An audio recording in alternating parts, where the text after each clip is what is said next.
Film ini berjudul The Princess Diaries. Cerita ini berawal dari seorang gadis yang sedang menatap jendela kamarnya. Namanya Mia, dia adalah gadis pemalu yang tinggal di kota San Francisco. Sejak kedua orang tuanya bercerai, hak asuh Mia jatuh ke tangan ibunya, yang merupakan seorang pelukis. Saat ini Mia duduk di bangku SMA. Sikapnya yang kurang percaya diri membuatnya takut berinteraksi dengan lingkungan sosial di sekolah. Wajar aja kalau Mia nggak punya teman di sekolahnya, selain siswi bernama Lily. Sebagai gadis remaja, Mia juga merasakan jatuh cinta, yaitu dengan siswa populer bernama Josh. Sayangnya hati jiwa dia sudah milik gadis lain, pacar Josh bernama Lana. Ia adalah anggota cheerleader di sekolah yang juga selalu mengganggu Mia. Lalu para siswa sedang mengadakan kompetisi debat dengan tema seragam sekolah. Dalam kompetisi itu, lawan debat Mia adalah Josh. Dengan lantang, Josh menyuarakan pendapat bahwa seharusnya di sekolah ada aturan menggunakan seragam casual. Pendapat Josh ini langsung disambut dengan sorakan serta dukungan dari semua murid. Hingga saat giliran Mia maju untuk memberikan sangkalan, semua murid balik menertawakannya. Sepulang sekolah, ibunya datang menemuinya dengan membawa kabar bahwa nenek dari pihak ayahnya telah tiba di San Francisco dan ingin bertemu dengan cucu semata wayangnya itu. Mia bingung kenapa tiba-tiba neneknya ingin bertemu, padahal selama ini sang nenek tidak pernah menghubunginya ataupun ibunya. Akhirnya keesokan hari saatnya pulang sekolah, ia langsung pergi ke alamat yang diberikan ibunya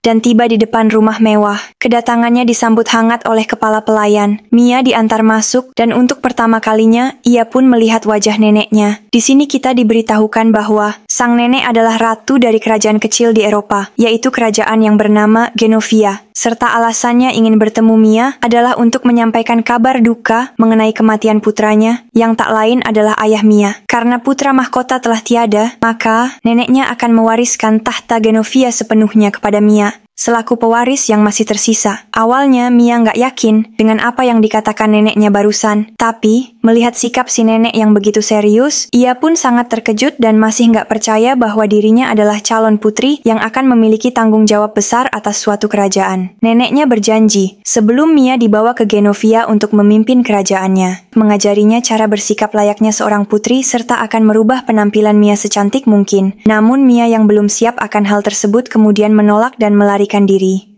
Setibanya di rumah, ia marah pada ibunya karena selama ini ibunya menyembunyikan kenyataan bahwa ia adalah keturunan bangsawan.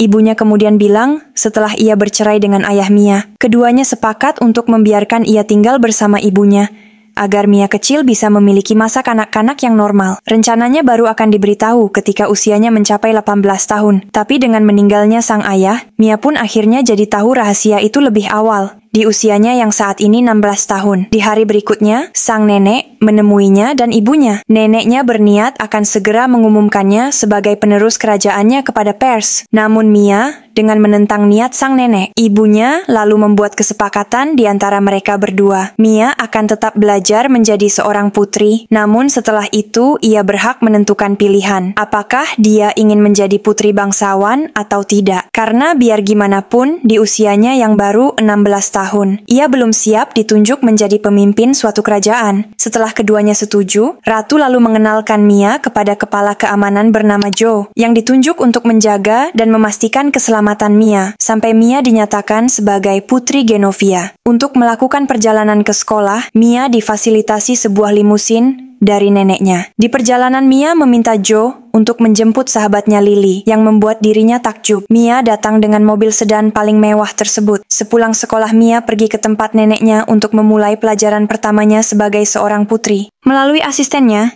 sang nenek mencatat apa saja yang harus dirubah dari penampilan Mia saat ini, serta mengajarkan cara bersikap yang harus dimiliki seorang putri. Sejak hari itu, setiap harinya Mia datang untuk belajar tentang semua etika putri kerajaan. Dari belajar postur berjalan, cara duduk seorang putri, posisi badan saat di meja makan hingga berdansa. Suatu hari, sang nenek memanggil penata rias dan gaya rambut bernama Paulo untuk merubah total penampilan Mia. Kacamata tebal Mia juga diganti dengan lensa kontak, hingga setelah makeover selesai, Mia terlihat jauh berbeda dari sebelumnya. Dan membuat Ratu sekaligus nenek Mia Mia terkesan dengan penampilan barunya yang terlihat cantik dengan rambut indahnya. Keesokan harinya saat berangkat sekolah, Michael kakaknya Lily, yang juga satu sekolah dengan mereka terpesona saat melihat kecantikan teman adik perempuannya itu. Namun, Lily tidak begitu suka dengan penampilan Mia yang sekarang, karena dia pikir Mia merubah penampilannya hanya untuk mendapatkan popularitas yang tak pernah ia dapat di sekolah. Meski Mia sudah menutupi gaya rambut barunya dengan topi bucket, Lily masih saja terus berkomentar. Akhirnya Mia terpaksa memberitahu Lily bahwa ia adalah putri kerajaan dan meminta Lily merahasiakannya dari teman-teman yang lain. Di kelas, Lana menyuruh Nia untuk melepas topinya, dan Nia pun nurut. Penampilan barunya ini bikin heboh satu kelas. Ada yang menyukainya,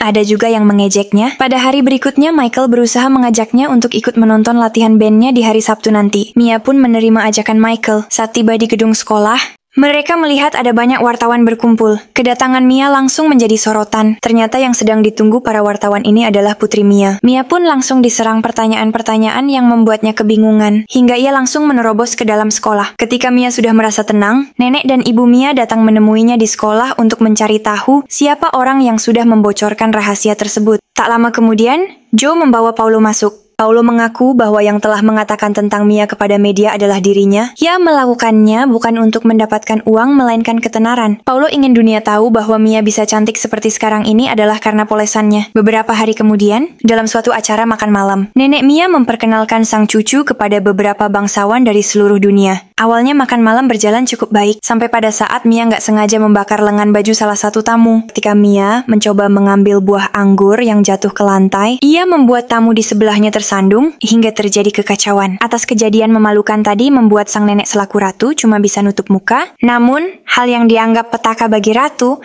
justru membuat para tamu terhibur. Hari berikutnya Mia meminta maaf kepada nenek ratu dan mengira akan dimarahi habis-habisan. Tapi, sang nenek tidak marah padanya dan malah nenek bersedia menghabiskan hari ini dengan cucunya sepanjang hari. Sang ratu ingin membuat cucunya senang. Mereka pergi menggunakan mobil yang Mia dapatkan sebagai hadiah ulang tahun ke-16 dari ibunya. Ratu ikut mengunjungi tempat-tempat yang biasa cucunya kunjungi, memainkan semua permainan kesukaan Mia, hingga berfoto bersama di stand foto. Dalam perjalanan pulang mobil, yang dikendarainya mengalami masalah saat melewati tanjakan. Akibatnya, mobil itu mundur dan menabrak kendaraan transportasi yang ada di kota San Francisco. Polisi kemudian datang agar Mia lolos dari penilangan. Sang ratu lalu memberikan gelar kehormatan Genovia kepada petugas tersebut. Dengan tersanjung, petugas itu pun tidak jadi menilangnya dan bahkan mengantar mereka pulang. Di sekolah, Mia sekarang menjadi sangat populer. Dia dikelilingi oleh anak-anak yang meminta tanda tangannya, bahkan Lana yang suka mengganggunya. Kini, berpura-pura seolah ia adalah sahabatnya Mia pada saat reporter mewawancarainya. Sementara itu, Josh kini juga mulai naksir dengan sang putri dan mencoba mengajaknya pergi ke pesta pantai pada hari Sabtu besok.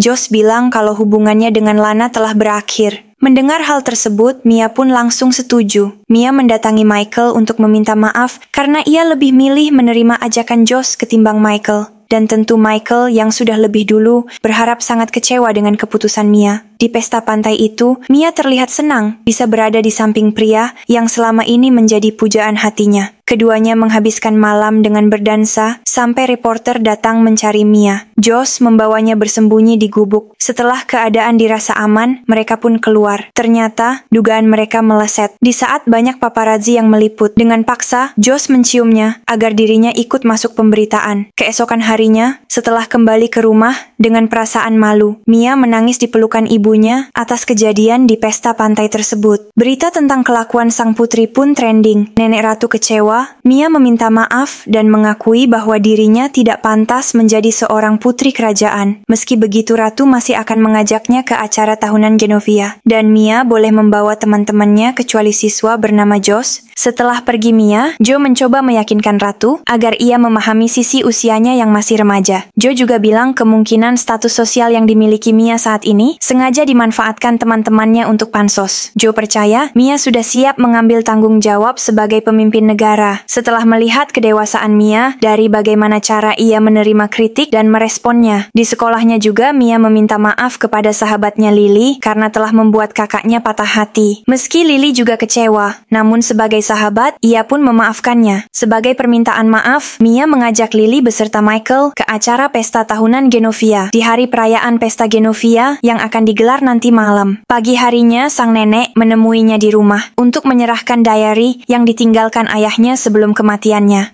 Diary itu merupakan hadiah ulang tahunnya yang ke-16. Neneknya juga bilang kalau ia akan tetap mengangkat Mia sebagai penerus kerajaan dan akan mengumumkan penyerahan gelarnya kepada orang-orang pada acara tahunan Genovia nanti malam. Mia yang mendengar hal itu berniat pergi jauh karena ia takut mengecewakan rakyat Genovia nantinya. Tanggung jawab yang akan diserahkan neneknya seolah masih terlalu berat baginya, sehingga Mia memutuskan buat kabur. Di saat acara tahunan itu berlangsung, saat lagi mengemasi barang-barang ke dalam tas, kemudian ia menemukan sepucuk surat dari pemberian ayahnya. Dan surat itu adalah surat yang dibuat ayahnya untuk Mia. Setelah membaca isi surat tersebut, Mia tersentuh oleh kata-kata sang ayah. Ia jadi tahu pentingnya sebuah keberanian. Akhirnya memutuskan untuk menghadiri acara tahunan Genovia. Nggak peduli, walau harus mengemudi di tengah kondisi hujan lebat, dengan mobilnya yang beratap terbuka. Tapi nasib sial dialami Mia. Di tengah jalan, mobilnya mogok. Ketika Mia mulai pasrah dan menyerah, Joe tiba dengan ilmu sihirnya. Ia diutus ratu untuk menjemput Mia. Sementara itu di acara tersebut, karena Mia nggak juga terlihat, sang nenek ratu memutuskan akan mengumumkan penolakan kepada Mia. Di saat pidatonya baru dimulai, Mia pun tiba dengan kondisi basah kuyup dari kepala sampai ujung kaki. Dia mencoba berpidato di depan seluruh tamu yang hadir, dan seperti biasanya, ketika berbicara di depan umum, ia gagap. Mia berusaha mengingat kata-kata ayahnya, dan membuatnya berhasil mengatasi rasa takutnya. Kata-kata yang diucapkan Mia terus mengalir, hingga ia memberikan pidato yang menyentuh hati banyak orang. Ia pun secara resmi menerima gelarnya sebagai Putri Genovia, serta akan terus belajar dan berusaha agar bisa menjadi pemimpin yang baik bagi rakyatnya. Setelah dinobatkan sebagai Putri baru Genovia, Mia tampil mempesona dengan mahkota dan gaun prinsesnya. Dia kemudian mencari Michael untuk mengajaknya berdansa. Hingga akhirnya, Mia mendapatkan apa yang tidak ia dapat dari pria lain, yaitu sebuah ciuman romantis dan film pun selesai. Jadi, itulah kisah film ini. Gimana? Menurut kalian seru nggak? Kalau seru jangan lupa komen di bawah ya. Jika kalian suka dengan kontennya, jangan lupa untuk like, tekan tombol subscribe, dan juga nyalakan lonceng notifikasinya. Supaya kalian nggak ketinggalan konten seru yang berikutnya. Kurang lebihnya mohon maaf. Terima kasih.